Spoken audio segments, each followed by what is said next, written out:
something.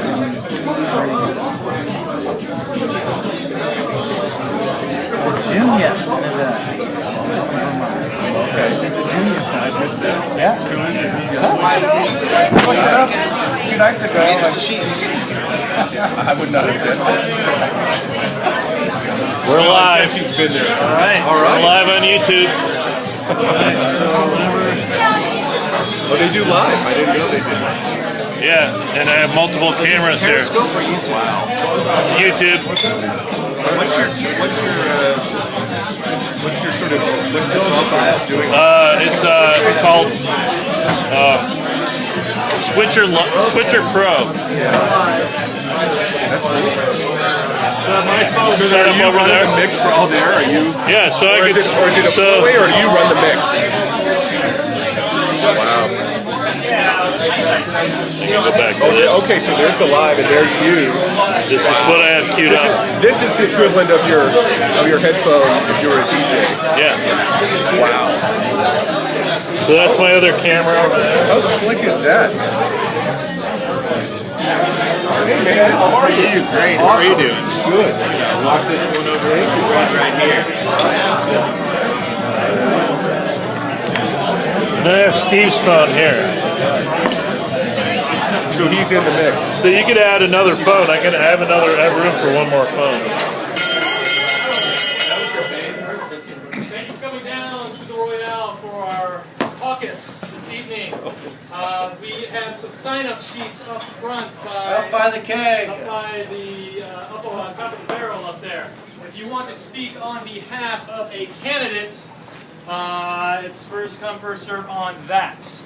So go ahead and sign in up there now. We're going to wait a little bit longer to start the caucus, wait a few more people to come in, and then we will begin. And we will start it up there. Matthew McBride is up there to help direct. And then we have the esteemed Timothy O'Connell to judge to make sure that nothing nefarious happens or underhanded here. And I just got to figure out where we're going to send our delegates. I don't know if it'll be recognized, but we'll come bringing some beer. Hopefully they'll accept it. So just give it a few more minutes. Be sure to sign up if that is you want to speak for. There'll be 3 minutes to speak on behalf of the candidates. A round of applause to the Royale for hosting the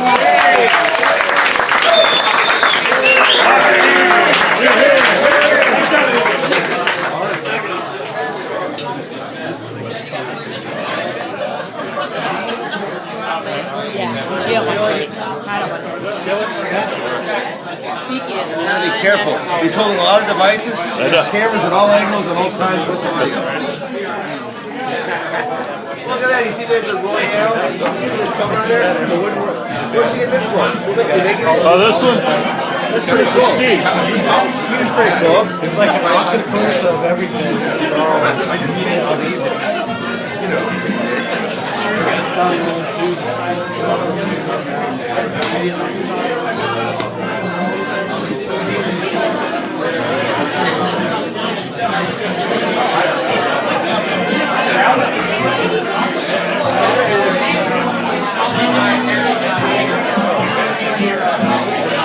So how did he reference the fact that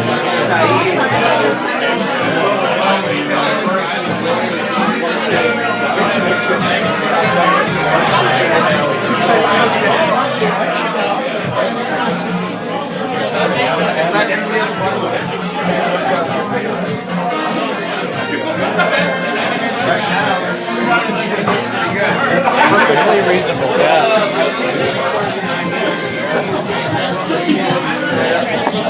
Well, you got any predictions? Can you handicap this crowd? I don't. Oh, for the crowd here, I think this is a Bernie Sanders crowd. I feel like writing down a few picks here. I'm gonna put that down because.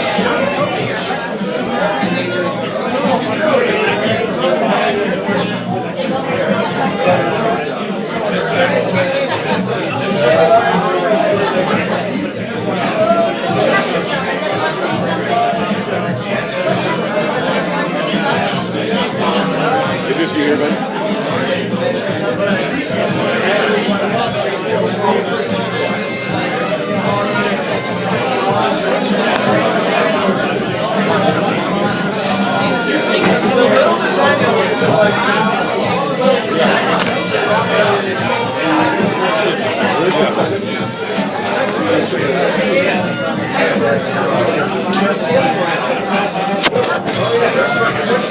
media octopus. Everything's there, hands flying, fingers going. Oh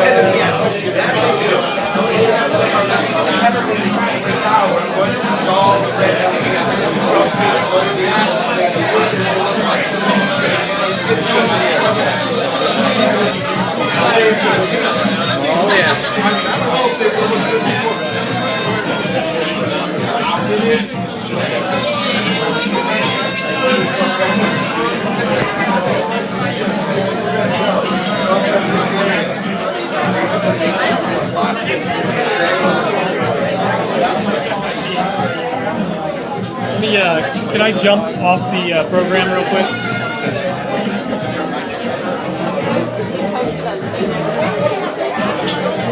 I'm sure that'll work.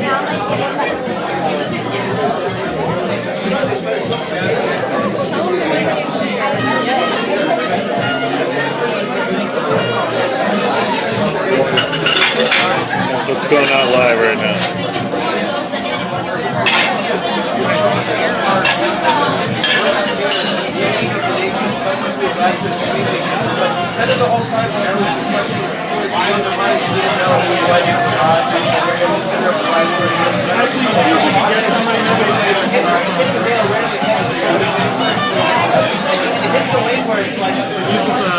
Camera.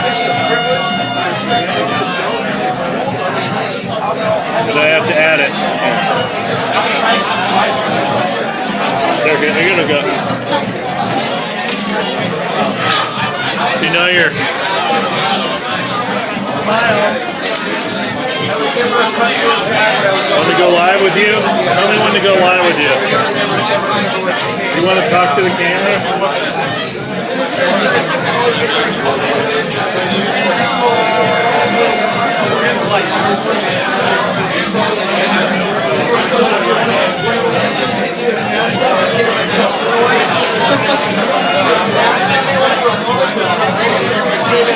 Is anybody sitting here?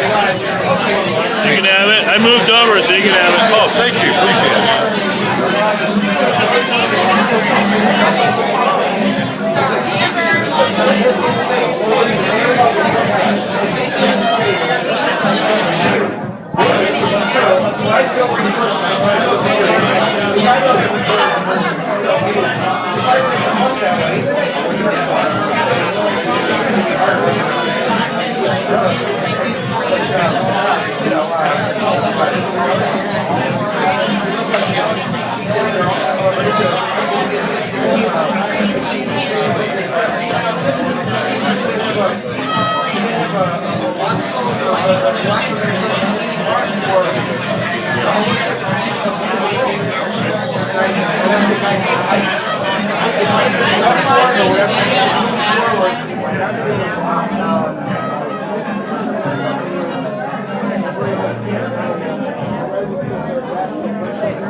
Robert, how are you? Good, how are you, Tim? You in charge of the soundtrack tonight? No, that is my grandma doing the song. Fantastic. It's working for me, too.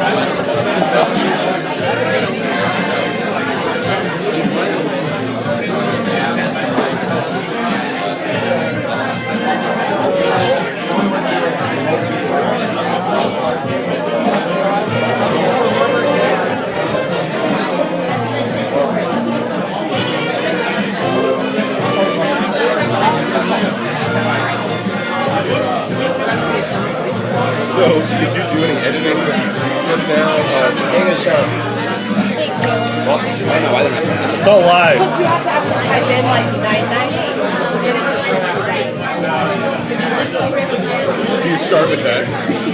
I could. With your test? I can. Oh. Blue? I don't know. Yeah. You want a lime? Okay. What about you, man?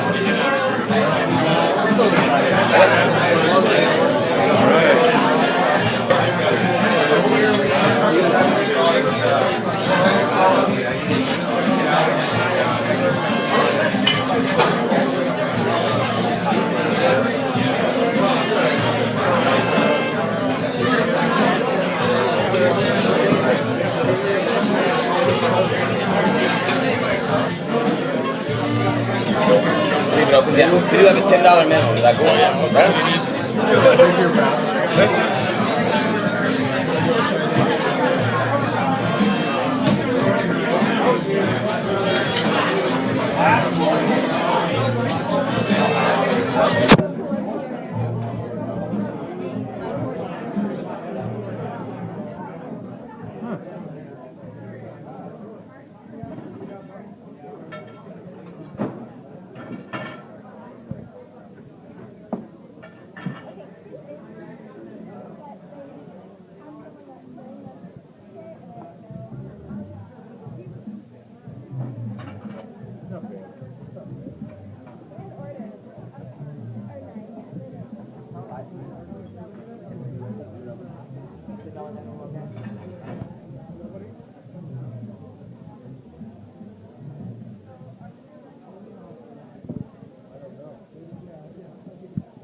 That's right. Okay.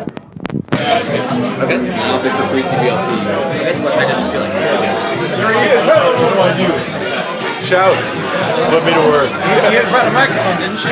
Yeah. I think you're more. You're really more of a pollinator. The microphone will be here in about 15 minutes. No, I decided I almost put my overalls on in honor of Iowa, but I thought denim would. 10 minutes or so. Oh, you're good. You're good. We need some straw. That's right. We need some straw to enter. We'll start without it. So. We're live streaming. We'll start in 5 minutes. We'll make an announcement when we start. I really hope Trump wins. I would not mind if Trump wins. Yeah. Get a live switch.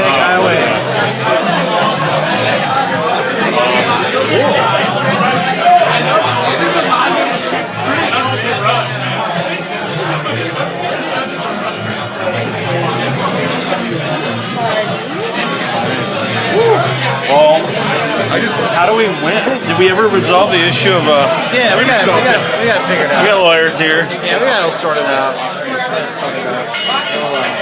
All right. I lost my microphone for the PA. One's on its way. I want to make sure everybody's heard. Also, no heckling for me saying that. I lost the microphone. No heckling on this, but we need people to sign up to speak on behalf of each candidate. We don't have that one for each candidate. I don't want to point out who doesn't have one. But we want to have a discussion, okay? We want to actually caucus. It's not going to be any fun if nobody speaks on each candidate's behalf. Okay? Even if you're for one candidate, it's good to have the other one there. That's how the process works. So those sign-up sheets are up front. We're going to probably be about 10 minutes or so because I'm waiting on a microphone. We want to hear what we're going to talk. I'm not going to. Not everybody's going to shout. So, all right, continue enjoying yourselves, and democracy will happen, or something like it. Okay.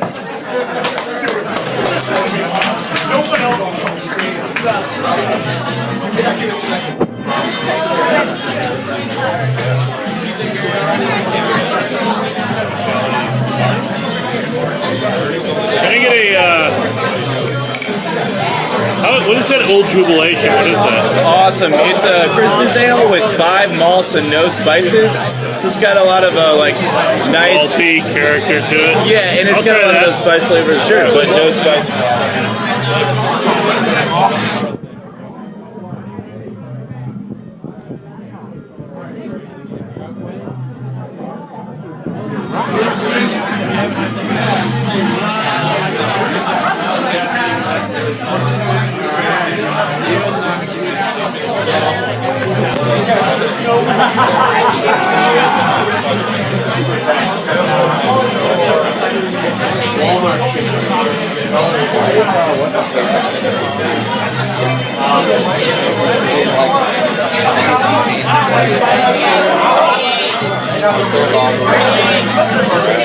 Awesome to hear. Thank you.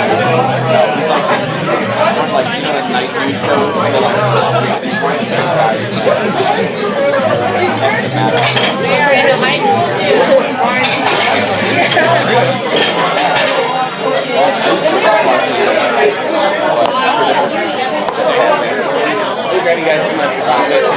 We'll be outside, so we're ready to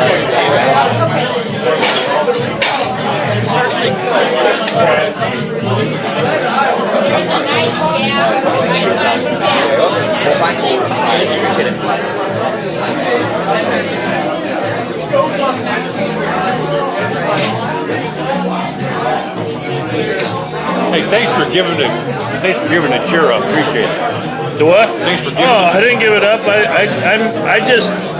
I had 2 chairs here, and I just moved over one. I'm Bill. I'm Bill too. That's my wife Nancy. Nancy, nice to meet you. I'm Bill. What's your last name? Streeter. Brett. Yeah. I knew I recognized you. Yeah. We're my experience.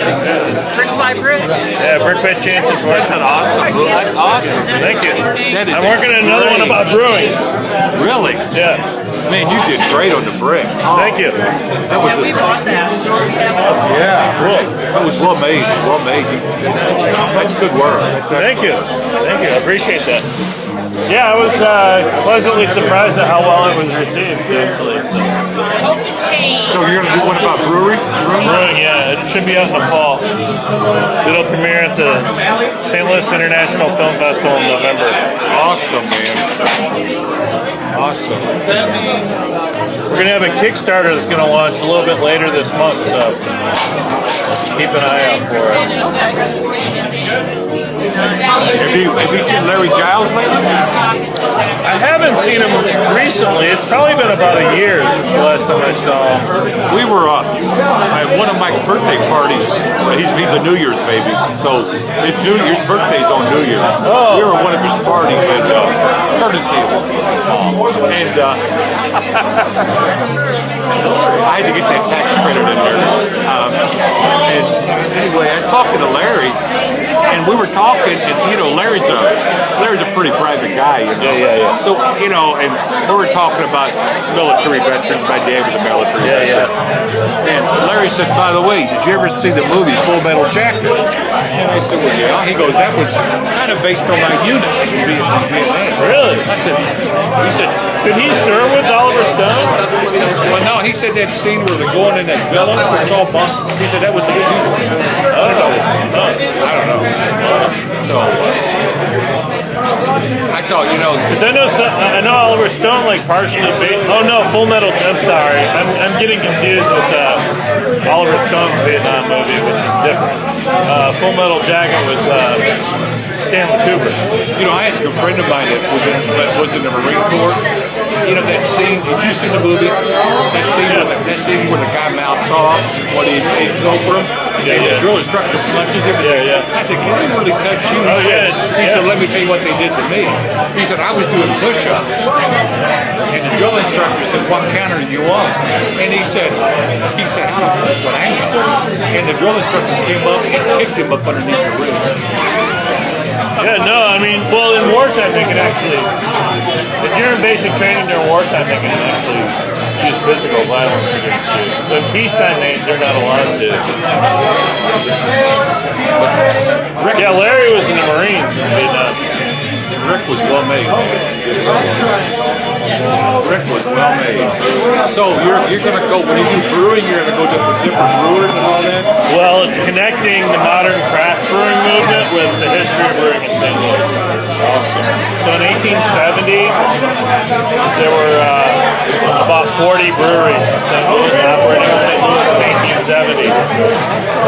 This year, there will be 40 members. By the end of this year, there'll be over 40 members of the modern St. Louis Brewers Guild. So there'll be 40 breweries, over 40 breweries operating in St. Louis again this year. So we're back to the future in terms of brewing. What's the overall view about InBev here in St. Louis? People were very upset, when people were very upset when Anheuser-Busch was bought by InBev. But the thing about it is that it sort of spurred a lot of it sort of helped create a lot more craft opportunities. Was there any truth to the rumor? When InBev scaled down a lot of the Anheuser-Busch tradition, was there any truth to the rumor that were read the Clydesdales? I don't think so. That would have been horrible. I don't know. I don't think that would have. No, I don't think so. It's funny. I just did a job for Anheuser-Busch. I worked on their big sales and marketing conference just recently. I just got hired as a freelancer. Good deal, man. And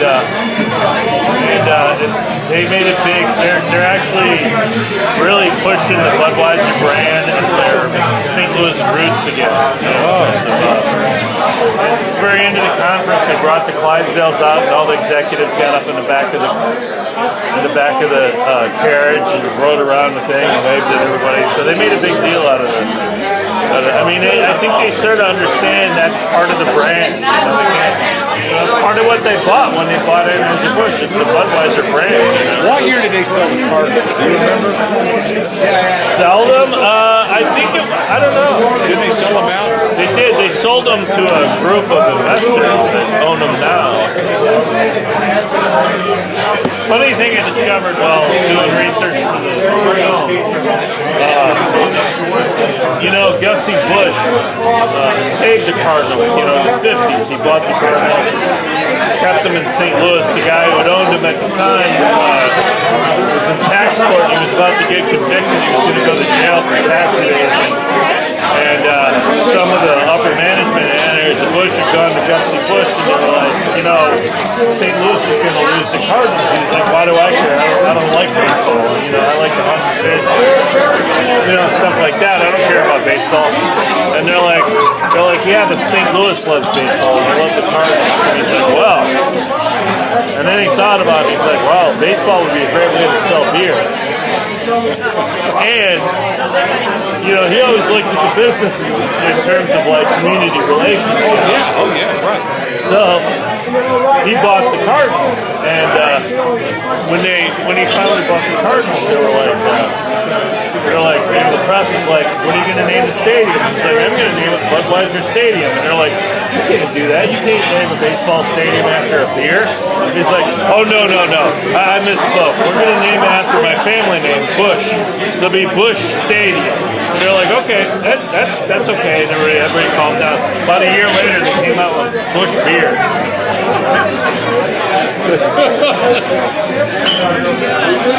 I tell you what, the Cardinals are, man, when you go to the Cardinals, man. Well, he loves St. Louis, and he loved, you know, he always said that Anheuser-Busch's real business was making friends. You know? He saved and created a world famous baseball. Oh yeah.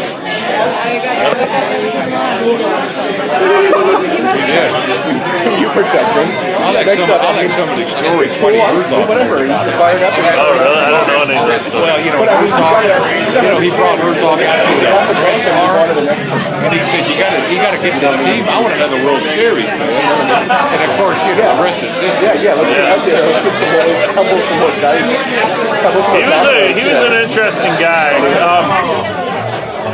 He was probably not a lot different than his grandfather, Adolphus, who really made Budweiser, you know, made Anheuser-Busch put it, you know, into a world-class organization. They both have very similar personality traits. They had very good marketing, sort of instinctual marketing sense, you know, about how to sell beer and how to sell a lot of it. And how they innovate in terms of that was a lot of their business built on innovation.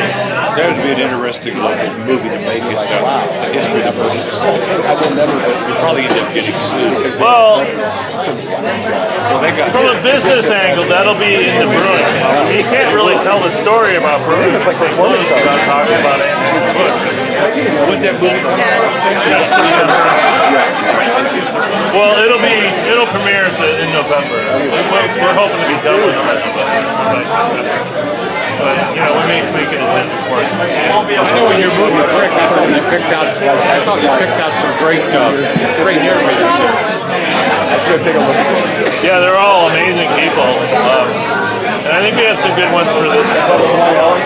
Deanie Harris will be back. They thought it was a trick. Campaign trick.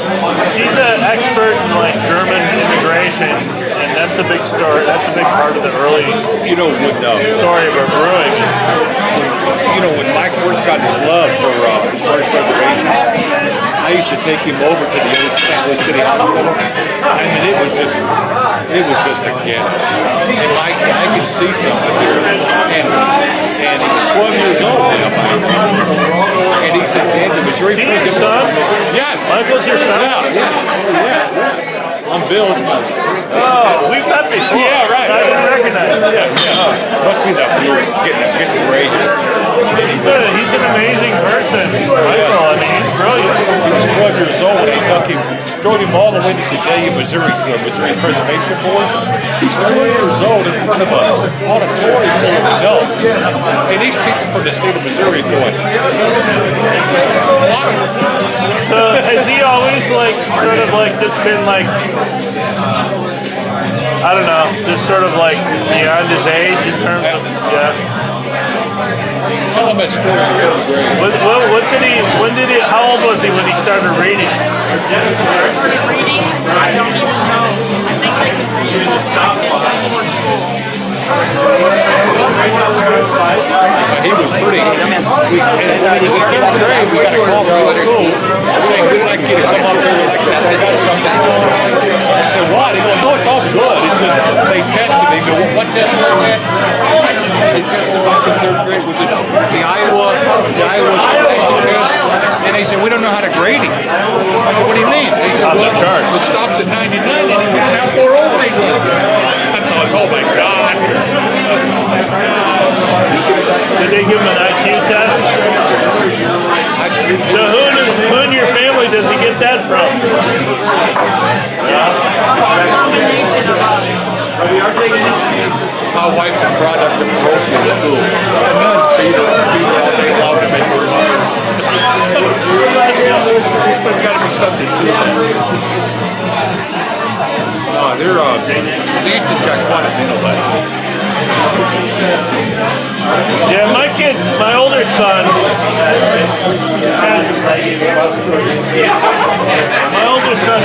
has a good combination of both our.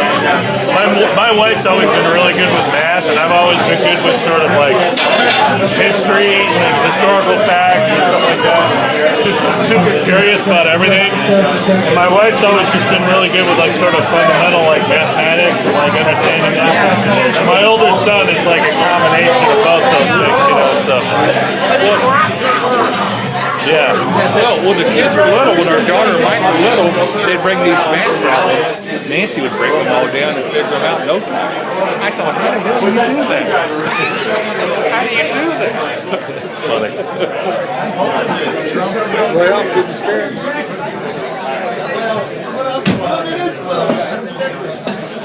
I've always had a love for history, though.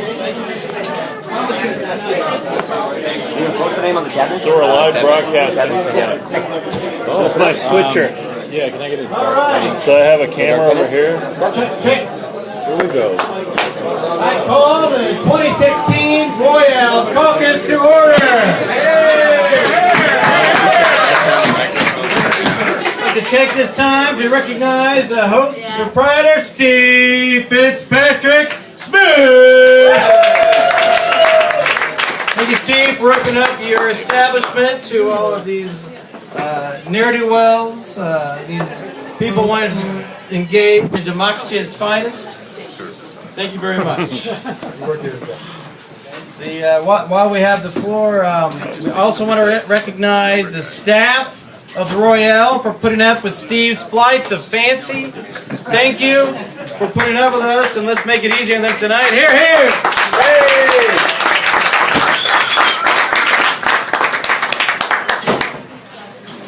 To Mr. Smith's right is Michael Allen, the Assistant Director and Timekeeper, Historian Extraordinaire, and man of many hats and neckwear.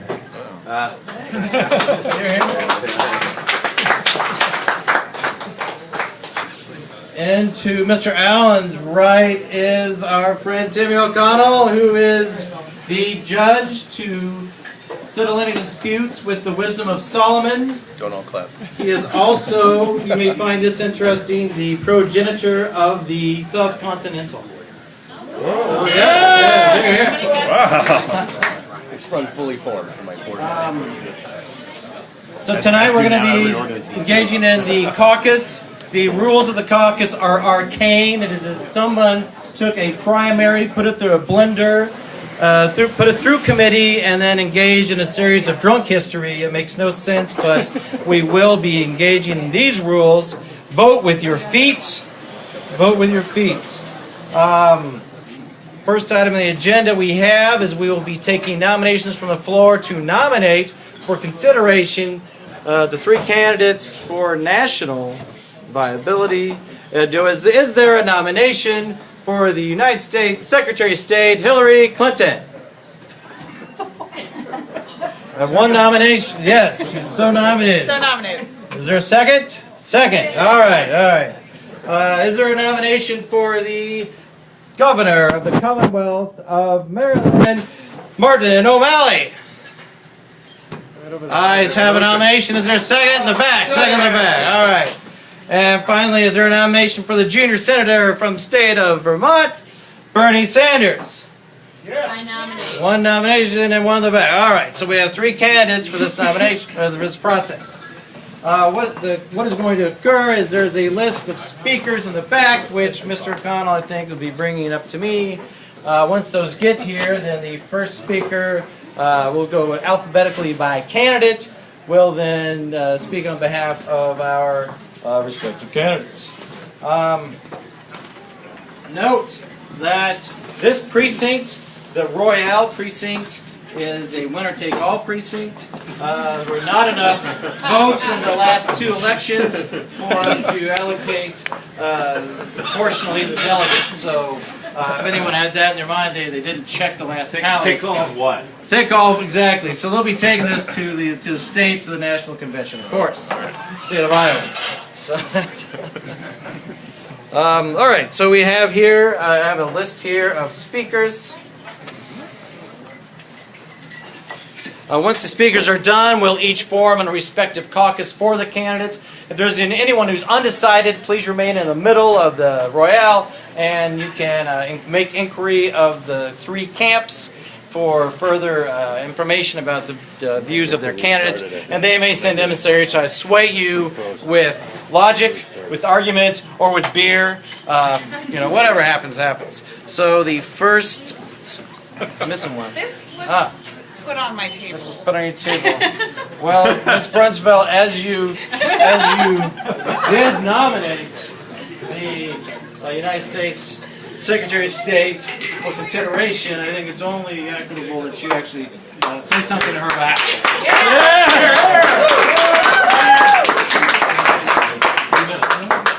You'll have 3 minutes to plead on her back. You don't have to use them all. Thank you, Matt. I will not be using all 3 minutes. I did not actually sign up to speak, although my pin does indicate that I support Secretary Clinton.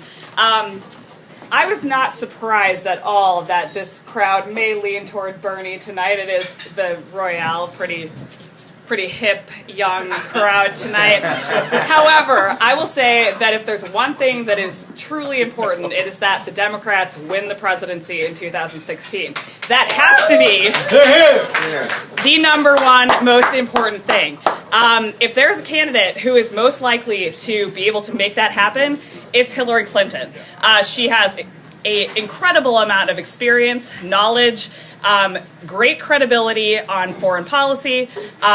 Bill Clinton gets back into the White House. I personally think that is a great plus. Bernie Sanders, he's a great guy. He's got a lot of great rhetoric, great ideas, but no plan to put those things in place.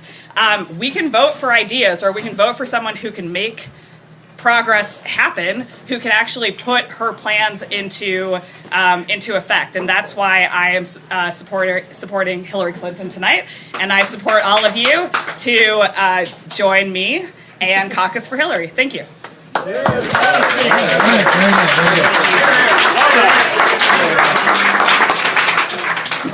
And the first speaker for behalf of Martin O'Malley is Brian Egan.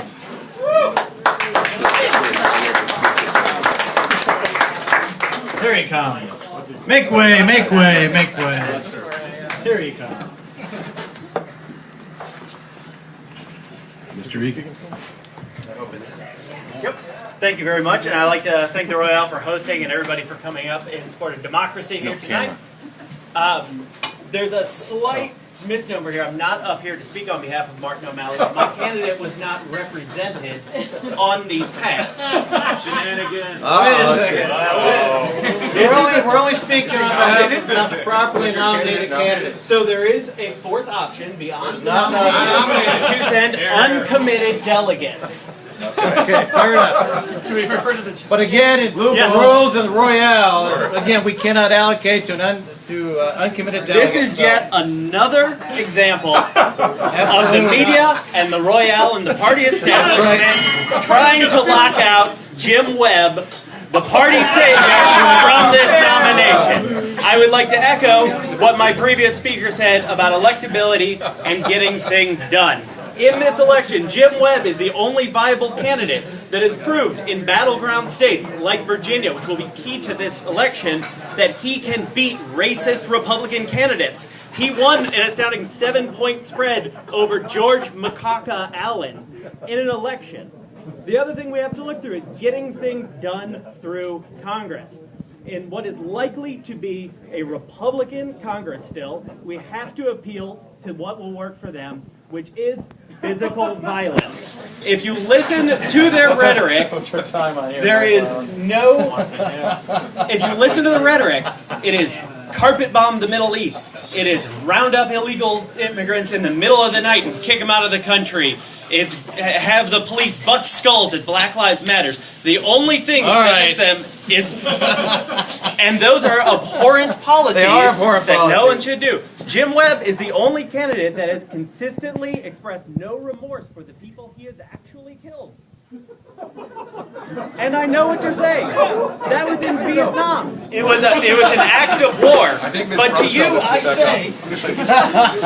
I say, he was also caught trying to carry a gun into the United States Congress, so I think it does extend to elected officials. I think our only way to get this through is to nominate Jim Webb through uncommitted delegates to put the fear of God in the Republican Congress. So I would hear all of you that have an interest in winning an election over racist candidates, as Jim Webb has done, and to threaten to or follow through on that threat to murder people who oppose him, as Jim Webb has done. Thank you, and I look forward to your votes. Under time, too. Thank you, Brian, for your deceit and coming up here and grabbing hold of the microphone. The next person we have who signed up to speak on behalf of the junior senator, is Bernie Sanders, and that is Jen Knowledge. I said that correctly. Are you speaking on behalf of the junior senator from the state of Vermont? Okay. Okay, I feel like this is probably a fairly pro-Bernie crowd, but as you all know, one of the #1 issues that we have today is that the fact that corporations own our government. Citizens United absolutely has to be overturned, or the people don't have a voice anymore. Wall Street, they've in 2008, they clearly showed that the sorry. That was for you. Sorry. In 2008, the bailouts for Wall Street came from the taxpayers. They did not have our backs. They are clearly, only out for themselves. Even if you have a 401k, you don't know what that's going to be worth in 20 years. So, in order to... I'm sorry, I'm a little drunk. Real steady. We're here for you. Bottom line, we need to overturn Citizens United so that we can get our elections back, #1. #2, as to whether Hillary Clinton is a better candidate to beat the Republicans.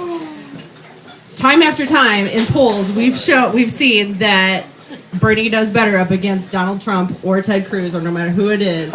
He is the candidate that polls better, so that is kind of a moot point. Shenanigans! Anyway, I've been a progressive since I was in college. I'm not voting to win elections. I'm voting because I believe in issues, and Bernie represents everything that I believe in. So. Thank you, Jen. Thank you, Jen. There was an individual in the back who seconded the nomination for Hillary Clinton. Yes? Yes. Would that individual care to come speak on behalf of his candidate, the Secretary of State, Hillary Rodham Clinton? And your name, sir? Bill Lamberton. Bill Lamberton. Bill Lamberton, everyone. Thank you, Bill. I'm speaking on behalf of Hillary Clinton. Not entirely enthused about her candidacy, but with experience of her, I lived in upstate New York when she ran for Senate. I lived in a small village of Watkins Glen. She went to every county in New York State. If you know anything about New York State, upstate New York is Republican as Springfield, Missouri is.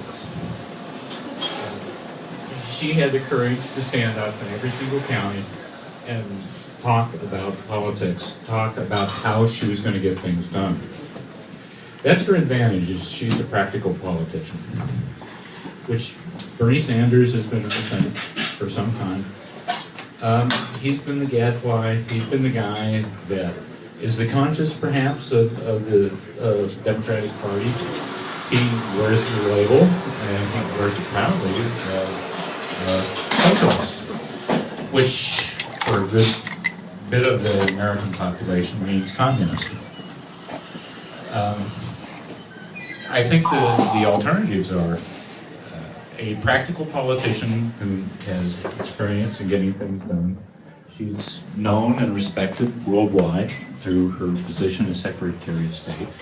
But she also has worked with the opposition party as a senator and even as a First Lady, although she was on the side of the angels in the healthcare debate. She lost very badly and was damaged very badly, I think, during that debate.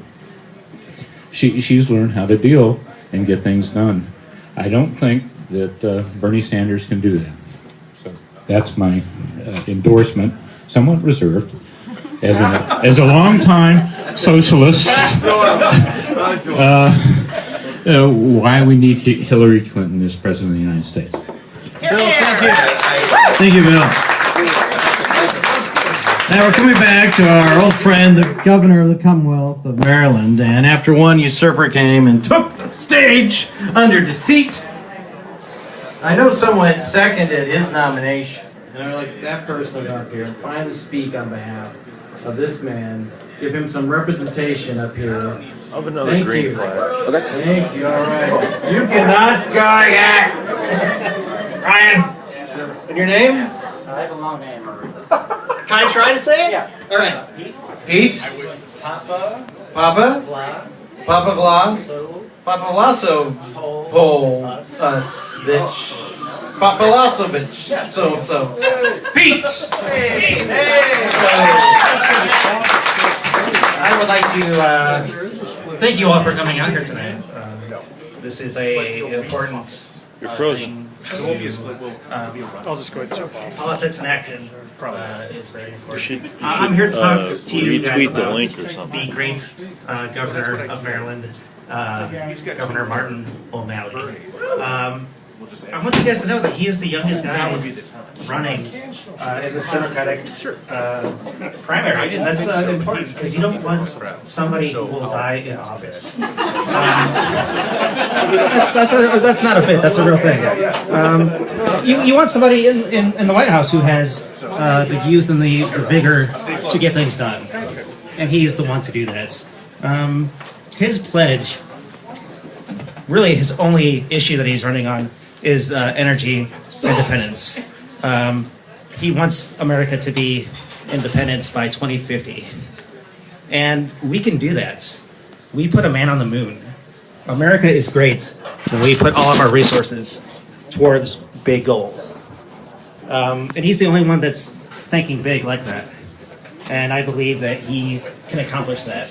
And the benefits of doing that, of becoming independent, really, we would remove ourselves from the quagmire in the Middle East. We could lead the country again. Technology, the revolution, technological revolution here in America, we could be, the leader of the world once again, and that's important. So yeah, Martin O'Malley. Pete, thank you. The next speaker is scheduled to speak on behalf of the junior senator of the state of Vermont is Rick Womanica. Rick! There he is. All right, Rick. Rick came with his t-shirt. He's good to go. All right. I'm hoping some of the people that have been leading the Bernie group in St. Louis would show up, but I don't think they're here. They maybe in Iowa, there's like 150 or something people from our group that are in Davenport this weekend, trying to rally people to show up at the caucus. The odd thing about a caucus is it's not number of voters, it's who turns up for the caucus. It depends who wins. First of all, let me clear a misconception that when the first Hillary candidate or supporter said, Bernie does have tax plans for paying for everything he's espoused, including free tuition for public universities, where the government has fiddled around at least since Obama was in office, and maybe going back to Clinton, to changing the problem with student loans for colleges and universities, where, as everybody says, a university degree is equivalent to like a high school degree was in World War II times.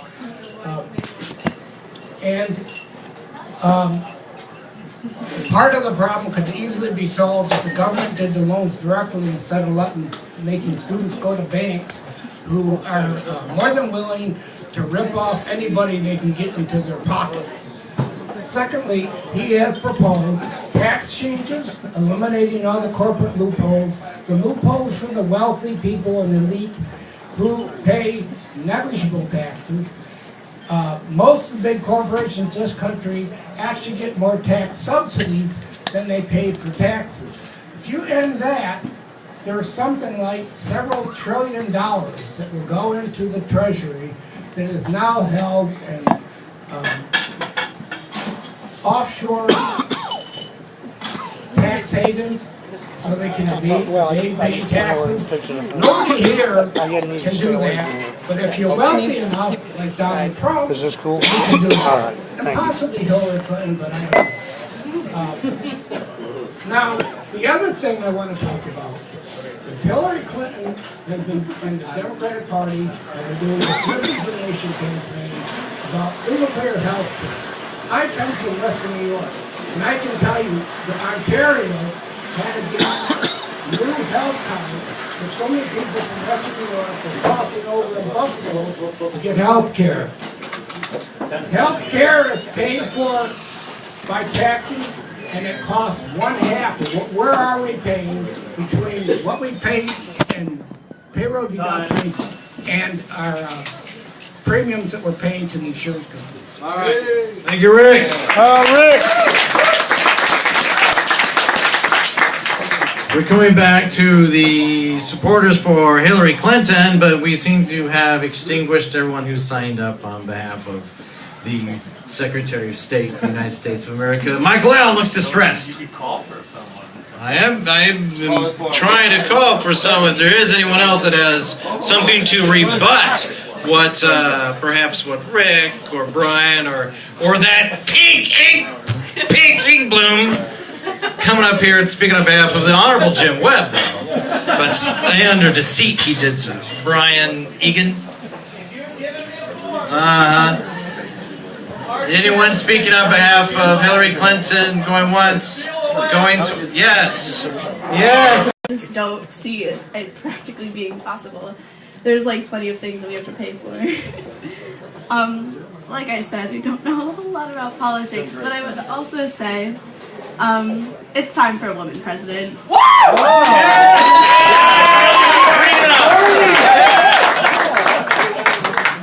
And Hillary Clinton's got tons of experience. She may not be the most liberal, I guess. She doesn't have a lot of intention to necessarily change everything, but I think the change she wants to do is good, particularly with respect to Planned Parenthood, other things like that. And I think she can do it. So. Thank you, Sonny. Voting the trailblazer aspect of Secretary Clinton's campaign. Martin O'Malley, the governor for the Commonwealth Going once. of Maryland. Are there any who now seek to speak on his behalf and not to come up here under a false flag? Brian. Anyone else? Speaking on behalf of, you're going to speak on behalf of Governor O'Malley. All right, if you pull one of these Brian's, boy, we got to tell you, I got the judge here.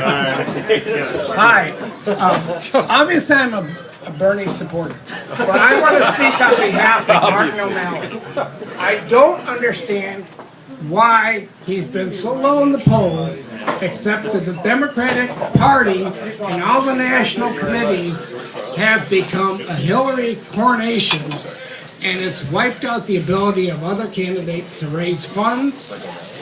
But Martin O'Malley had a good record as governor. I think it exceeds Hillary's record when she was senator, his accomplishments. And I don't understand why he is so low in the polls when you have an idiot like Trump going so well in the polls. And I agree with Martin O'Malley on his energy plan. There's been several organizations who have said that we could go totally non-fossil fuels, generate electricity in a matter of 10 or 20 years.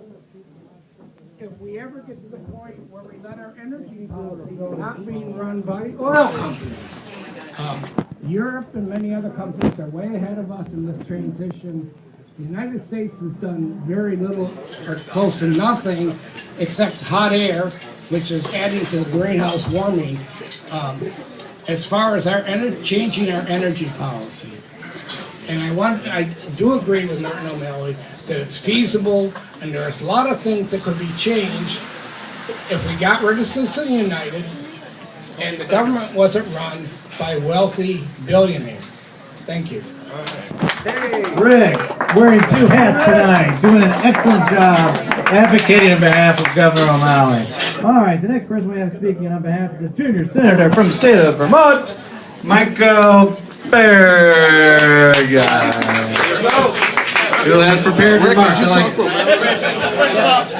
important thing is, the reason we should vote for Bernie Sanders and have him next president is, first of all, Dennis Kucinich is not running, unfortunately, so that's our best option. I want to point out, it's kind of amazing that the couple brave Clinton supporters, I respect them coming up, neither was particularly enthusiastic, and there's a reason for that. Hillary Clinton represents the status quo, the big money interest. It's amazing that almost every elected Democratic leader in a high position has supported Clinton. Almost everyone, yet Sanders' polls keep rising. Sanders keeps getting money from small donors, is able to mount a campaign for president without using the super PACs because he's not beholden to the Wall Street interest. And as far as, I think it would be great, we should have a woman president. Sanders is what, 75 years old? If he has Elizabeth Warren as his vice president, look, give it 4 years, 8 years. There's a lot of great people, a lot of great men and women who could be president who are not a Clinton or a Bush. You've got, and whoever thought it was a good idea to have Clinton as the standard bearer of the Democratic Party, I think it's idiotic because you have real scandals with the Clinton. They're the ones that pushed just ramped up the prison system. They're the ones who pushed the so-called reforms in Wall Street that led to the collapse in 2008. You've got this foundation that's getting all this money. There's a lot of evidence that Clinton has changed her policies on that. And in addition to that, you've got decades of made-up shit from the Republicans. To think that somehow Clinton is more electable than Sanders, when Sanders, people, the more they hear him, they know that he comes from the heart, that he's standing up for their interest, and that he's not a puppet doing the bidding of Goldman Sachs and the people who keep us from actually having a democracy here. So I think it's very important that, given the lack of Kucinich in the election, that we elect Bernie Sanders for president. Thank you. All right. Thank you very much, Michael. All right, now did any of what Michael said or what Rick said on behalf of Governor O'Malley really incentivize anyone to come up and speak on behalf of Miss Clinton? Really felt it in their gut to fire and speak on behalf of democracy and discussion and discourse. No. All right. Yeah. Yes, you will. Your name, sir. Kyle Juvers. Kyle Juvers. Now, Kyle, you're not related to Brian, are you? False flag, Brian. We're not doing any false flagging, are we? No, my brother's Brian Juvers. Oh. Oh, we're good. You laid the Brian Jr. Brian Jr.'s brother, everybody. All right. And the microphone is now yours. Yeah, I just wanted to take a moment and make sure that we all give a round of applause and appreciation for President Barack Obama.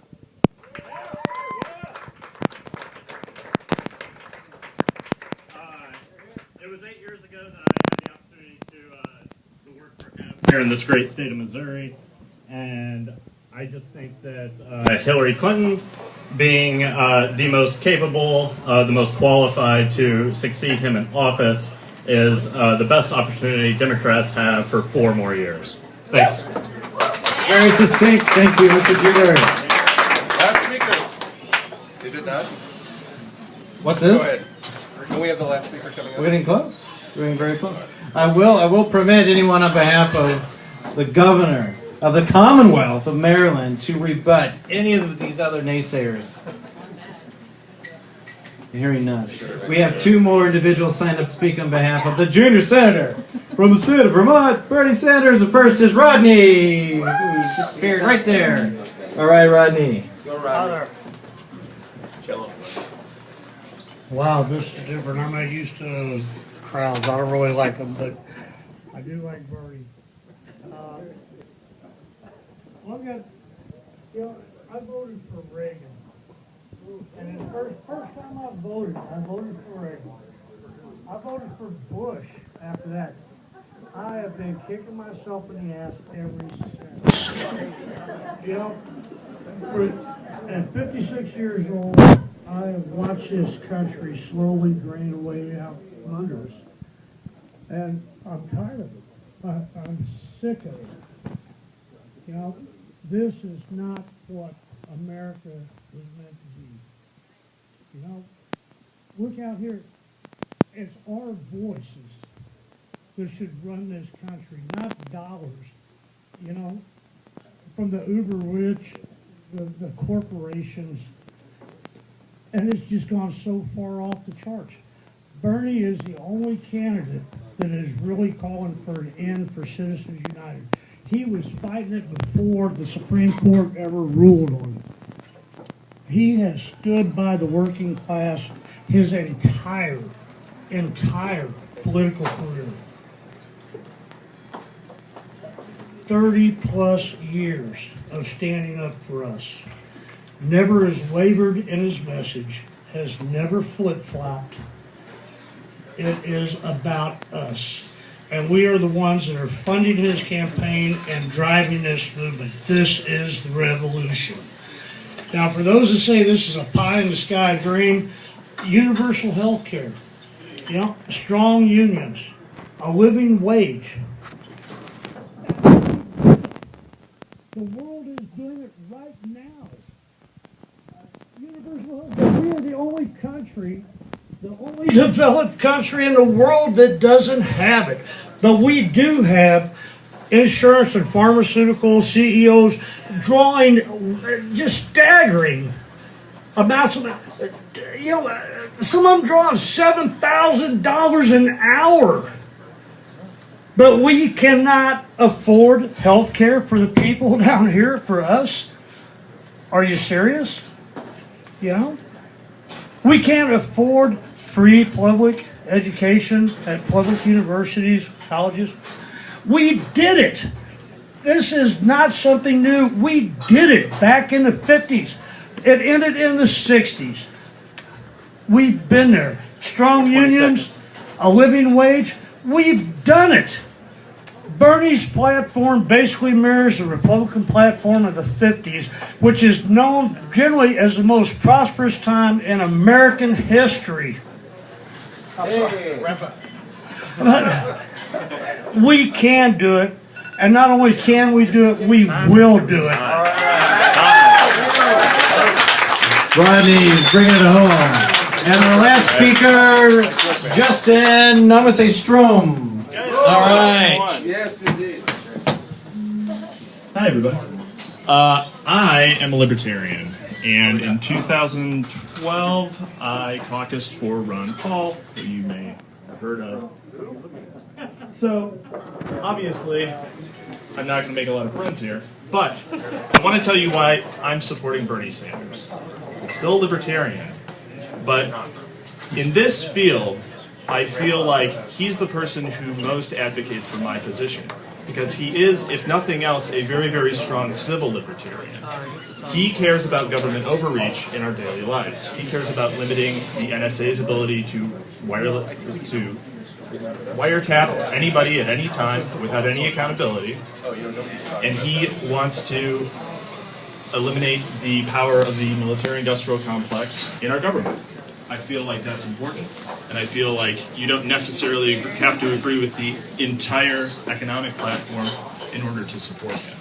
Although, his economic platform is actually better from a libertarian perspective than the Hillary Clinton corporatist method, which tends to really extract a lot of wealth from average citizens into the hands of kleptocrats rather than actually providing real benefits. So simply because his solution requires fewer steps, fewer bureaucrats, and is more transparent, I find it preferable. Thank you. Thank you very much. And I appear to, you're going to have to go through my team here, but someone has already passed the vetting process to get stuck onto our speaker platform last minute here. You in the red hat. And your name, sir? Brett? Brett? Would you have a last name, Brett? Brett Woosley? I love it. Who are you speaking on behalf of, Brett Woosley? Bernie Sanders, another Bernie supporter. Come on up here on the stage, Brett. All right.